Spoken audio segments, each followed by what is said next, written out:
Hoje o meu entrevistado é um cachoeirense que mora em Leeds, no Reino Unido. Ele é o Ronaldo Masaharu Ishiyama, de 50 anos, filho do seu Masayoshi, é isso? Masayoshi Isso. Ishiyama, e da dona Kinuko da Kitanda. Depois de estudar muito no Brasil e nos Estados Unidos, hoje o Ronaldo é professor e pesquisador na Faculdade de Ciências Biológicas da Universidade de Leeds. E ele está fazendo milagres lá, milagres, vocês vão ver. Ronaldo, boa noite. Em primeiro lugar, super obrigada por ter topado a entrevista. Prazer é meu, Cláudia. Obrigado pelo convite. Vamos lá. Antes de explicar o que você está fazendo hoje aí, que é muito legal a sua pesquisa, eu queria que você contasse um pouquinho da sua formação profissional. A primeira faculdade que você fez foi Educação Física, né? Conta um pouquinho da sua formação. Bom, então, eu sou formado pela Unicamp em Educação Física, mas eu sabia que eu não ia... Quando eu entrei na faculdade, eu já sabia que eu não queria ser professor de Educação Física. Não que tenha nada de errado com isso, mas a minha carreira, na minha cabeça, eu já queria fazer coisa lidando com ciência, certo? Sim. Então, com pesquisa. Então, na minha cabeça, eu queria, logo, já estava pensando na pós, durante a minha graduação, eu estava pensando na pós já. Daí eu me formei em Educação Física na Unicamp em 93 e fui embora para os Estados Unidos. Fui primeiro para a Universidade da Califórnia em Riverside, onde eu fiz curso de inglês e peguei também um diploma para ensinar inglês como segunda língua. Tá. Daí eu entrei na pós na Universidade de Illinois, numa cidadezinha pequenininha chamada Champaign e Urbana. Eu fiz mestrado, fiz doutorado lá. Isso demorou. Quanto tempo você ficou nos Estados Unidos?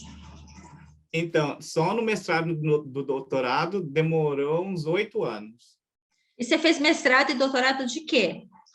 Então, os dois chamam-se kinesiology, que é como se fosse educação física, mas mais para a área de pesquisa e não de educação, entendeu? Tá. Então, é menos com relação à educação escolar, mais para o lado da pesquisa científica. Daí, quando eu me formei com meu doutorado em Illinois, eu fui fazer o meu pós-doutorado, voltei para a Califórnia, em Los Angeles. Fiquei em Los Angeles 7 anos, trabalhando com um professor famoso que chama Reggie Edgerton. E nesse período do meu pós-doutorado, eu comecei a trabalhar com lesão da espinha medular. A gente vai chegar na lesão. Medula espinhal, não. Não, é medula espinhal, é isso. Desculpa. Já está trocando as palavras em português com inglês. Desculpa.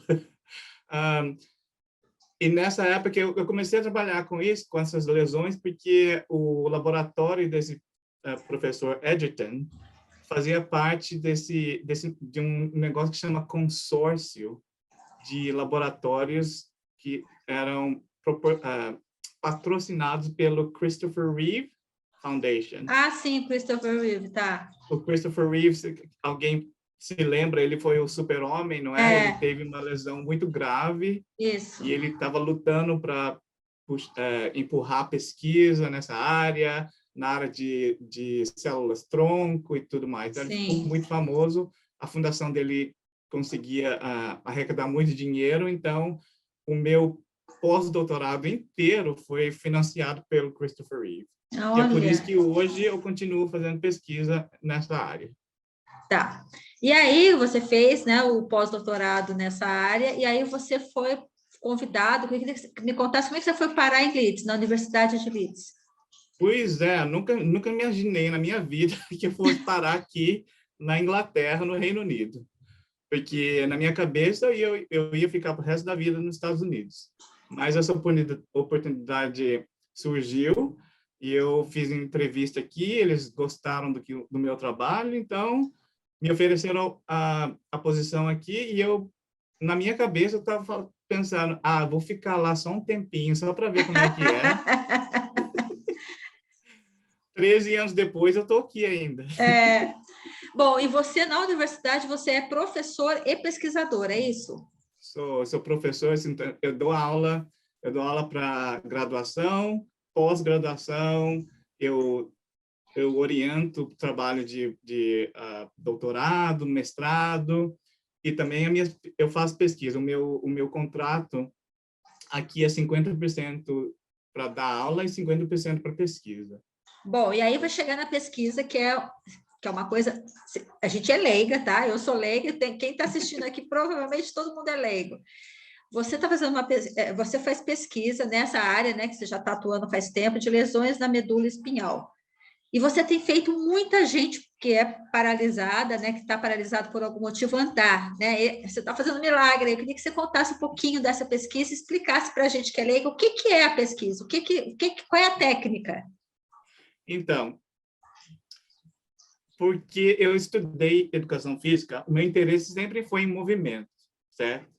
E uma das coisas mais óbvias que acontece depois de uma lesão dessa é que a pessoa fica paralisada. Perde o movimento, por algum motivo. Exato. Tá. Então, tem alguma forma de resgatar esse movimento? Porque o movimento ficou escondido ali, não é que perdeu tudo, entendeu? Quando tem a lesão, só desconecta o que está aqui em cima da cabeça com o resto do corpo. Mas a parte que controla o resto do corpo está lá ainda, só que não consegue receber nenhum sinal da cabeça, do cérebro, certo? Então, a técnica que a gente usou é para tirar vantagem desses circuitos na medula espinhal mesmo, que controla movimento como andar, por exemplo.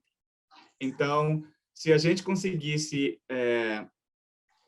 acionar esses circuitos artificialmente, teria a chance da pessoa começar a andar de novo, entendeu? Mesmo que não tenha essa conexão com o cérebro. Sim, e a medula. Então, eu tentei usar essa técnica que chama... Vou tentar traduzir, não sei como é que vai dar certo. Não, fala inglês primeiro, depois você traduz. Pode falar inglês primeiro. Chama Epidural Electrical Stimulation. São estimulação elétrica epidural. Então, e o experimento, eu fiz o experimento primeiro nos ratos, né? E foi um milagre mesmo, porque os ratos completamente paralisados, a gente coloca o eletrodo em cima da medula, a gente não coloca dentro, em cima da medula, então não faz mais lesões. E daí você liga a eletricidade e põe o rato de pé assim e o rato começa a andar. Caramba, meu! Porque a gente sabe que os circuitos dali controlam, né, as pernas, controlam todos os músculos na sequência certa. Então, tem a coordenação direita-esquerda, do quadril, do joelho, do ankle, tornozelo, todas as articulações, entendeu? Para controlar todos os músculos, todas as articulações, a medula que controla, não é o cérebro. Entendi. Então, tá, mas... quando a gente... pode falar. Então, quando a gente consegue estimular esses centros precisamente, você consegue fazer o animal andar de novo. Então, eu provei isso, foi publicado e tudo mais, e o pessoal ficou com um interesse muito grande. Então, o meu chefe da Califórnia, onde eu estava fazendo pós-doutorado, transformou isso em pessoas, entendeu? Então, eu não fiz parte do experimento com pessoas. Você só fez o inicial lá com a técnica, isso. Né? Eu estava meio receoso de pular do rato para humano. Eu fiquei meio com medo. Mas o meu chefe falou, não, vai dar tudo certo. E deu? Tá dando certo? E deu certo. Deu certo e tem gente andando agora. Não é a cura, né? Mas sim, é a primeira vez que alguma forma de intervir nessa lesão que resultou em alguma coisa funcional, entendeu? Entendi. Normalmente não tem nada, né? Porque hoje em dia continua assim. Você tem uma lesão muito grave, a única coisa que o médico pode fazer é mandar você para casa e você vai ficar paralisado pro resto da vida. Não tem cura. Mas isso aí, você já falou que já está sendo aplicado em humanos, tal. Mas serve para qualquer tipo de lesão. Por exemplo, nós temos aqui no Brasil aquela atleta, a Laís Souza, acho que é Souza, né? Laís Souza, que era atleta olímpica e sofreu uma lesão grave no acidente de esqui. No caso dela, por exemplo, assim, em qualquer caso, isso funcionaria ou depende da lesão? Depende um pouco, mas e se é lesão desse tipo de acidente, de carro, de queda, que a gente chama lesão traumática, né? Funciona. Se é Ah, câncer, é outro esquema. Tem tá. outras lesões na espinha, na medula que são diferentes. Se não atingir esses centros que controlam o movimento, funciona. Entendi. Se foi lesionado, se as células que controlam o movimento morrerem, daí fica meio complicado, né? Não tem jeito. Deixa eu te fazer uma pergunta agora também de leiga, que não entende nada de pesquisa. Você faz uma pesquisa dessa, descobre isso, né? Já está sendo aplicado em humanos. Você continua nessa linha ou você muda a sua pesquisa? Pode começar outra do zero. Então, como eu falei, isso não é a cura, né? Porque você liga esse estimulador e a pessoa consegue andar só com o estimulador ligado. O que a gente quer fazer, o que a gente quer ver, é a cura, Tá, que para você reconectar o cérebro com o tá, resto do corpo. E é isso que eu estou tentando fazer entendi. agora. Então, é bem complicado, sabe, Cláudia?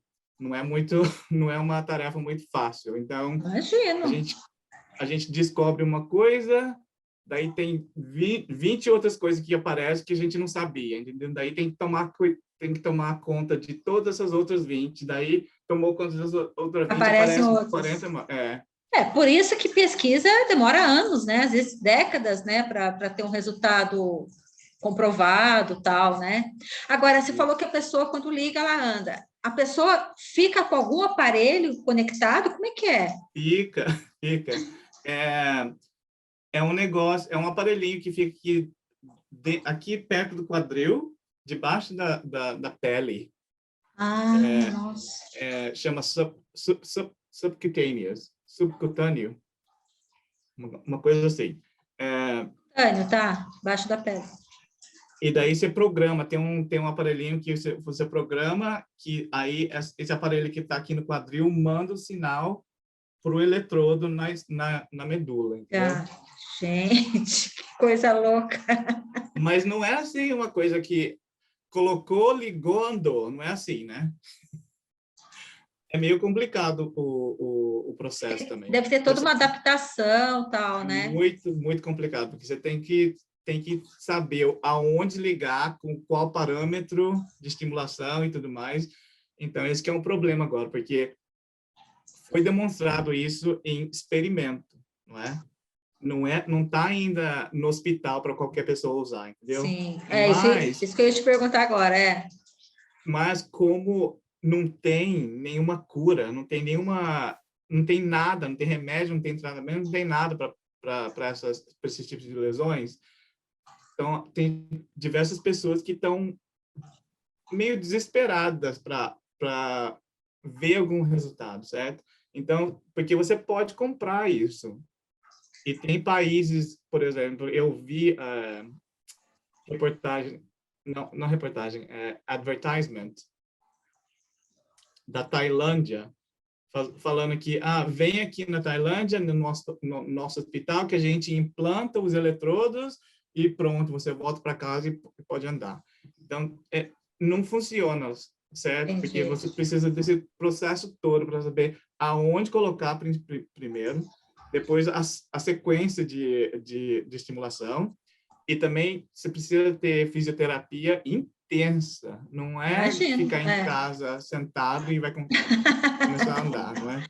Então, esse Entendi. que é o problema. Então, de vez em quando, eu recebo e-mail de alguém que foi para a Tailândia, pagou não sei quantos $1.000 por essa operação, que não é aprovado por ninguém, né?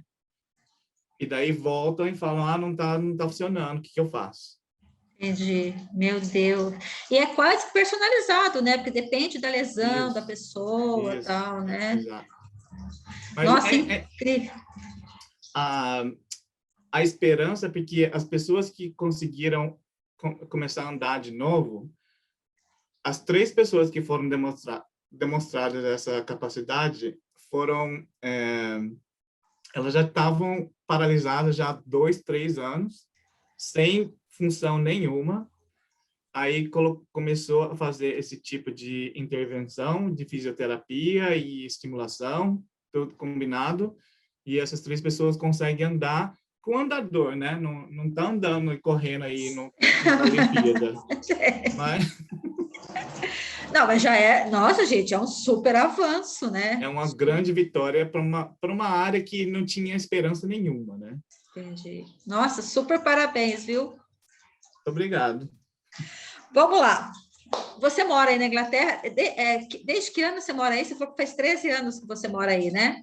Eu me mudei para cá em 2008. 2008. Você já foi direto para Leeds, né? Eu fui de Los Angeles para Leeds. Tá. E como é a vida aí? Me conta.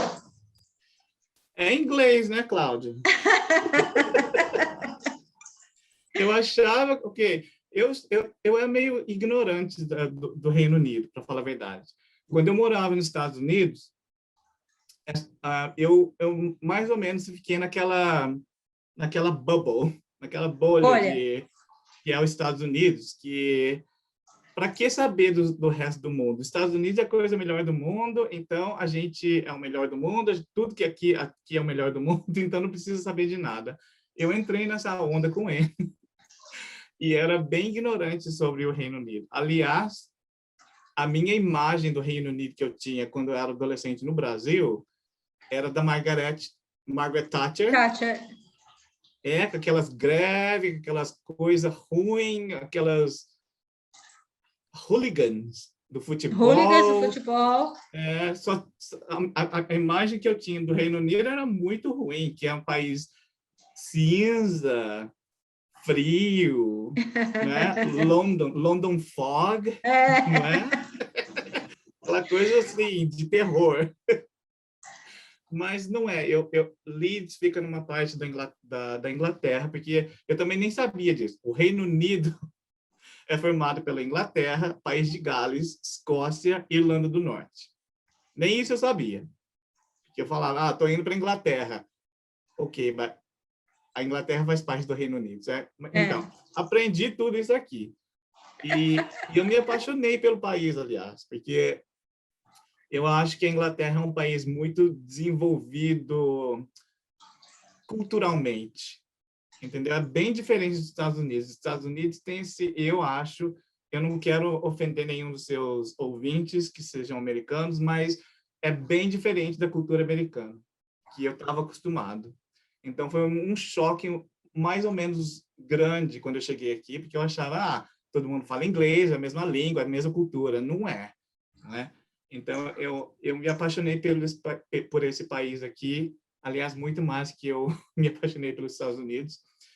O Reino Unido realmente é mais avançado culturalmente, e eu falo isso porque eu acho, né, são as minhas observações, Sim, que claro. a Inglaterra, o Reino Unido, tem uma história muito longa, né? Então, eles passaram por diversas guerras, diversas invasões, perderam tudo, eram o rei do mundo, não é? Durante Sim. a Queen Victoria, aí perdeu tudo, não é? Então, eles já passaram nesses Altos e baixos, altos Não, e eu ia, baixos. eu ia comentar isso com você. A bagagem de cultura, de história que a Inglaterra tem não chega nem aos pés dos Estados Unidos e muito menos do Brasil, que é um bebê, né? Pois é. Agora, também foi um país muito cruel, né? Com as colônias, ainda Nossa, tem bastante coisa e assim, eles, né? nossa, e eles ainda carregam essa culpa com eles. As pessoas aqui na rua, não é? Os meus colegas de trabalho, todo mundo carrega esse peso com eles, entendeu? Mas me fala uma coisa. Bom, aí você aí na Inglaterra, você é casado com Metal, né? Metal, que fala? Ele tem 41 anos, é inglês. Ele é daí de Leeds mesmo? Como é que vocês conheceram? Conta um pouquinho a relação de vocês. Ele também trabalhava na universidade. Ah, tá. Ele trabalhava com computador. A gente se encontrou aqui na universidade logo quando eu cheguei aqui, aliás. Então, a gente já está junto fazem 13 anos. Mas vocês casaram só o ano passado, né? Ano passado. Ah, tá. Uma semana antes da pandemia fechar tudo. Caramba! A gente deu sorte, porque não foi planejado, lógico, né?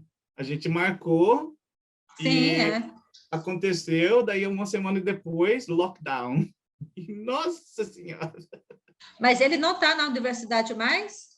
Não, ele trabalha agora na British Library. É a Biblioteca Nacional do Reino Unido. Bacana. E aqui também em Leeds.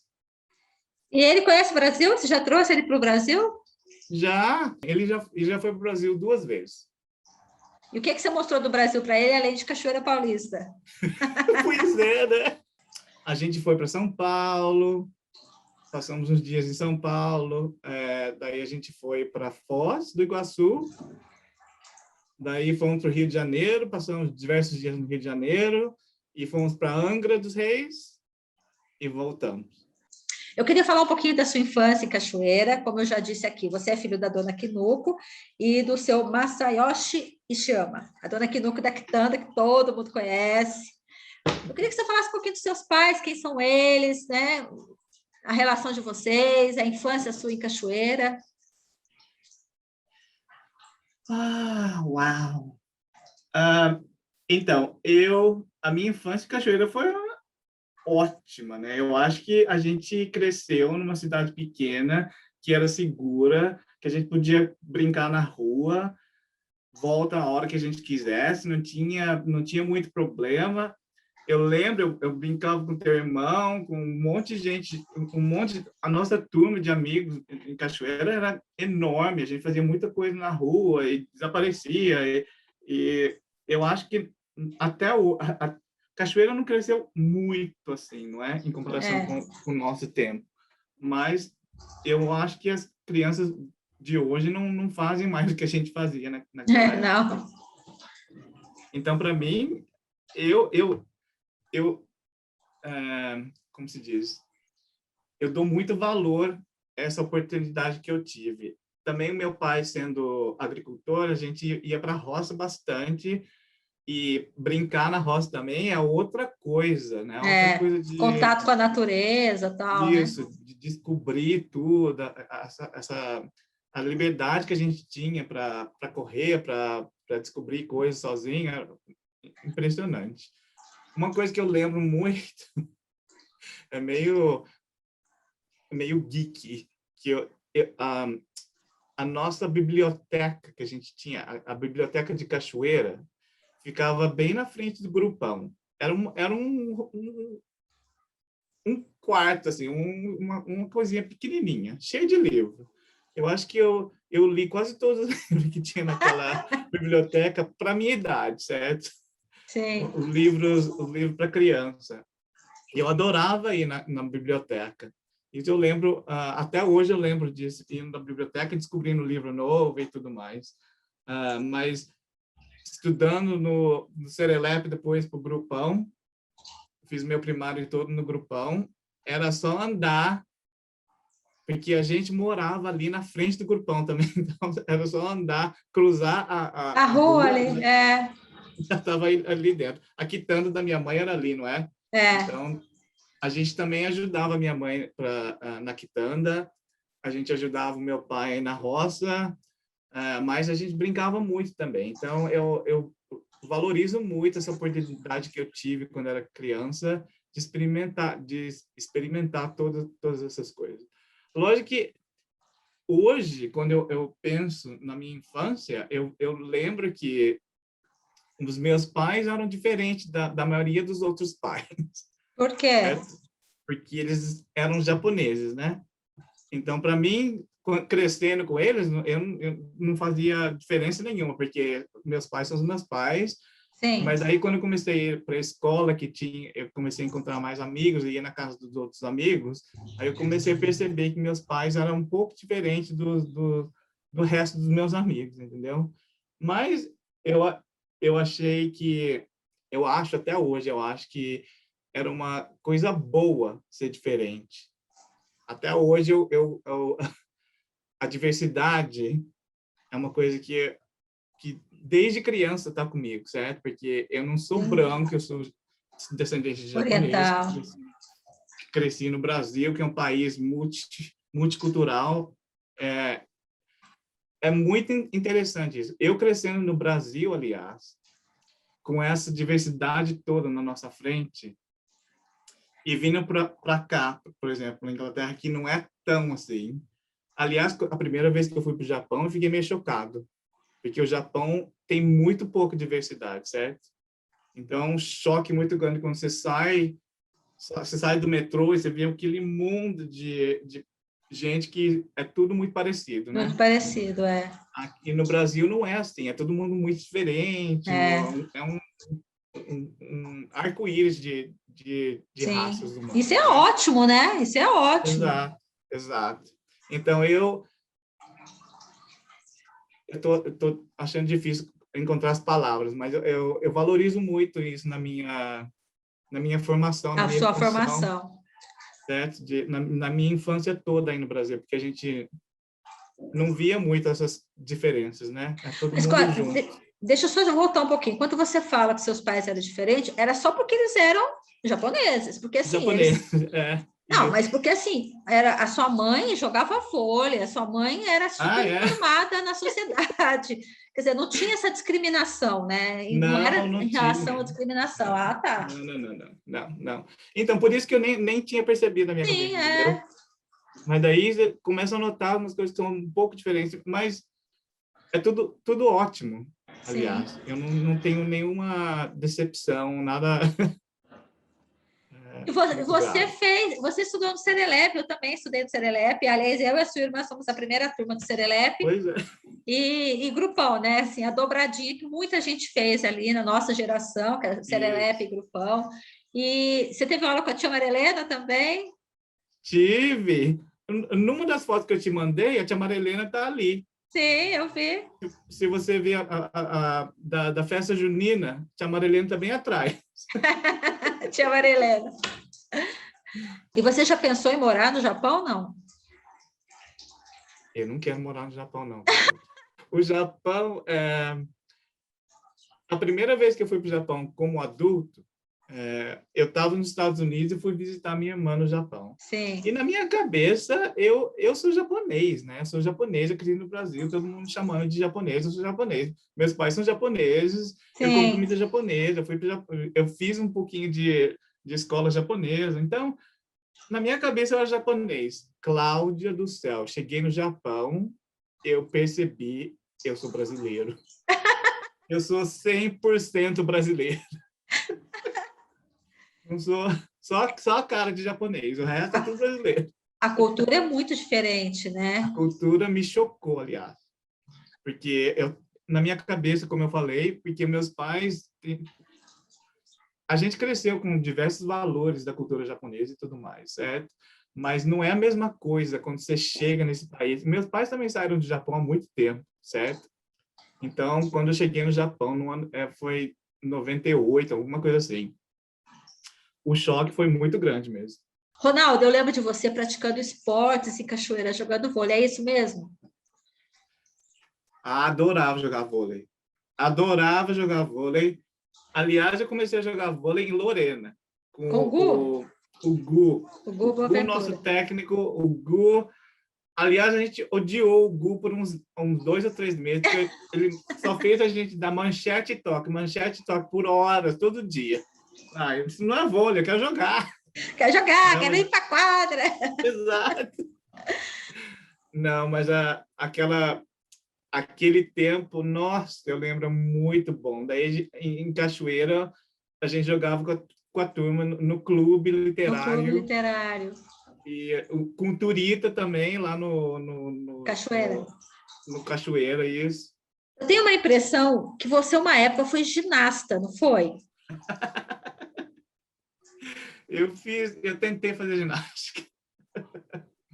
Mas chegou a Só participar de alguma competição internacional, não? eu me formei no Santa Teresa. Do Santa Teresa eu me mudei para São Paulo. 15 anos de idade eu fui para São Paulo. Estudei no Colégio Objetivo em São Paulo. E nesse período eu tentei fazer ginástica no Clube Pinheiros. Eu tentei fazer ginástica porque eu estava fazendo atletismo e o meu técnico, eu comecei a fazer salto com vara no atletismo, daí que tem acrobacia, essas coisas assim. Então eu tinha já aptidão para fazer essas coisas. O técnico de atletismo sugeriu que eu fosse fazer teste no Pinheiros. Então eu tentei fazer, não deu muito. Eu fiquei no Pinheiros um período muito curto. Daí eu comecei a fazer educação física na Unicamp. E na Unicamp eu me dediquei mais à ginástica, que era só hobby, né? É só um Sim. negócio, não era competitivo. Então, Ah, tá. na Unicamp tinha esse grupo que começou a fazer parte de um movimento que chama ginástica geral. Então, na ginástica você tinha ginástica artística, ginástica rítmica. Naquela época tinha um negócio que chamava ginástica aeróbica, que Nossa, era competitivo. E a quarta modalidade da ginástica, isso era coisa da confederação. sim. A quarta modalidade era a ginástica geral. Ginástica geral não é competitiva, você faz por prazer, de hobby mesmo. Então, o nosso grupo da Unicamp, a gente representou o Brasil nesse evento mundial que chama Ginastrada. Em 91, eu fui para Amsterdã com o grupo ginástico Unicamp, representando o Brasil nesse evento. Ah, então procede essa informação. Eu tinha isso na minha memória. Eu falei, nossa, ele é ginasta e participou de uma competição internacional. Não Mas, era competitivo, não, mas como sempre, né? Quando tem esporte, sempre tem um lado competitivo. Como não é competitivo, não tem patrocínio, não tem nada dessas coisas. Então a gente teve que levantar o nosso dinheiro, rifa, vendendo brigadeiros, essas coisas assim, para para poder conseguir. ir. Exatamente. Mas você dava aquelas acrobacias, igual a gente vê hoje, o pessoal dando pirueta no ar? Então, não é igual, né? É meio amador em comparação com a Rebeca, que ganhou medalha na Olimpíada agora. Não tem comparação, mas é daquele estilo. Daquele estilo. Bom, e você toca piano, né? Eu aprendi a tocar o piano aí em Cachoeira, com a Consuelo. Consuelo. Eu não lembro o sobrenome dela. Consuelo, eu comecei a estudar piano com a Consuelo aí em Cachoeira e continuei estudando em São Paulo, no conservatório lá em São Paulo. Mas daí, como eu não era muito... não virei músico, eu virei cientista. É, O piano também ficou meio para trás, então é um hobby hoje também. Eu tenho você um piano toca, aqui na minha casa. você Eu continuo toca. tocando ainda. Ah, eu toco, mas não é para concerto, não é para dar show para ninguém, entendeu? É só para mim mesmo. Para você mesmo. Você me contou que seu hobby hoje é cerâmica. O que você faz? Você faz aquelas esculturas de barra, é isso? Como é que é? E então, eu não sei como é que fala em português, desculpa. Sabe aquela roda que fica rodando assim? E daí Igual você faz. Do filme Ghost, lá que a Isso! menina tá fazendo. É. Então, você fica lá na roda e eu faço prato, caneca, essas coisas assim, mais utilitárias. Bacana. Tô aprendendo, eu tô gostando muito agora, porque uma coisa que você aprende, você acha que você é muito velha para aprender coisa nova, não é, não. Você Não, aprende lógico coisa que nova não. e E você faz nem é muito bem velho, para a tá? cabeça. 50 anos não é velho, não, pelo amor. Faz muito bem para a cabeça, entendeu? Você fica nessa coisa da profissão que é tudo muito estressante e daí você faz uma coisa mais criativa, né? Porque Sim. a minha profissão de ciência e dando aula, essas coisas assim, é tudo muito rígido, tal, não sei o quê. Então, quando você faz uma coisa mais criativa, tocar o piano ou fazer uma coisa com a cerâmica, é é um alívio, assim, para Aliviar, né, o estresse e tal. Isso. E só para a gente terminar, eu queria saber qual é a saudade que você tem do Brasil, da terrinha nossa, de Cachoeira, qual é a saudade? Engraçado isso. Toda vez que eu volto para o Brasil, tem aquela sensação de relaxar, assim, sabe? Quando você volta para o lugar que você cresceu quando criança, é diferente. Lógico, hoje em dia é completamente diferente de quando eu cresci. Mas ainda quando eu tô dirigindo na Dutra, quando eu tô no carro na Dutra, vindo do aeroporto Sim. de São Paulo para Cachoeira, que você vê a Mantiqueira aqui, Ai, que aquela lindo! coisa aqui, muito bom, muito bom. Eu sinto essa falta da cidade pequena que é Cachoeira, que é a Cachoeira, que é a nossa natureza ali. Lógico que a minha família, eu sinto muita falta. Eu sinto falta do clima do Brasil, que é a Inglaterra, hoje é verão aqui na Inglaterra, a temperatura mais alta hoje, em pleno verão, é 19 graus centígrados. Então, eu sinto falta do nosso ambiente, eu sinto falta da nossa comida. Aliás, eu consegui comprar picanha aqui agora, então tá ficando melhor. Comida, imagino. É, Ronaldo, eu queria te agradecer, adorei o nosso papo, adorei conhecer um pouquinho mais sobre você, a sua pesquisa, que é fundamental. Nossa, eu quero te dar os parabéns de novo. Muito obrigada obrigado. mesmo por ter topado a entrevista e ter compartilhado a sua história com a gente, tá bom? Muito obrigado, Cláudia. Um prazer enorme. Obrigada. Um beijo. Tchau.